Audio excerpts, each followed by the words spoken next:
Parada! Para! Aqui ninguém atende telefone. Tira do gancho. Tira do gancho!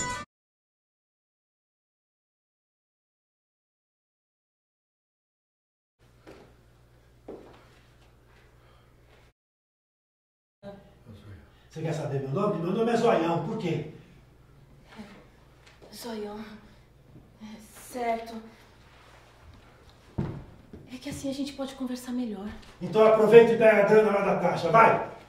Escuta, olha, seu Zoião, o negócio é o seguinte, aqui tá muito desconfortável. E eu tô... Você não sabe como é que eu tô. Sou capaz, infelizmente, sou capaz de fazer necessidades aqui mesmo.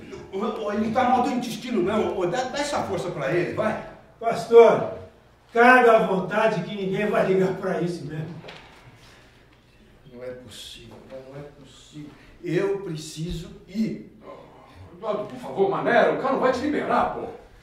Ô, Zoião, olha, o senhor já pegou uma grana boa. Só esse monte de dinheiro que o senhor já pegou aqui já é bastante. Pelo amor de Deus, não complica mais essa coisa. Fica na tua, mina. Nós estamos aqui com os pastores que tem segurança, tá ligado? Eu vi! Lá fora tem 3 tigrão. E se os pastores têm 3 tigrão de segurança, é porque tem mais grana no pedaço. Você viu a capoteira que saiu do bolso dele? Tem mais. Eu tô ligado que tem mais. Então, se você der um tiro aqui dentro, os caras vão escutar lá fora e vão entrar aqui e vão matar você, cara. Ele tá certo. Cala a boca, cagão! Você cagou aqui na minha cozinha.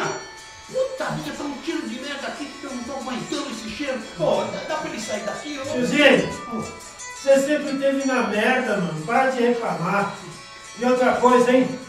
O Jesus dele já vai limpar a bunda. Pode deixar. Isso não é justo.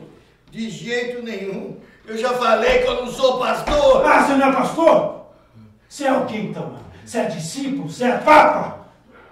Desculpa, mas ninguém merece ficar assim. Deixa ele se limpar, por favor. De novo que essa conversinha pra cima de mim, maluco? Hein? Eu já falei pra você, meu. Você não tá na sua igreja, não. Você não tá falando pros mocoió de lá, não, tá ligado? Você tá na vida, meu. Meu, dá um tempo. Tá? Ele pode cagar, tá certo, mas eu tenho que ficar aqui na mesa. Vai se fuder, tiozinho. Dá um tempo pra você também.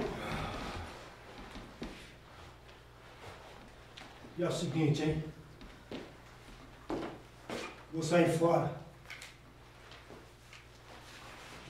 Vou sair. Mas se alguém der um pio, eu zero o cara, hein? Tô saindo. Tá certo.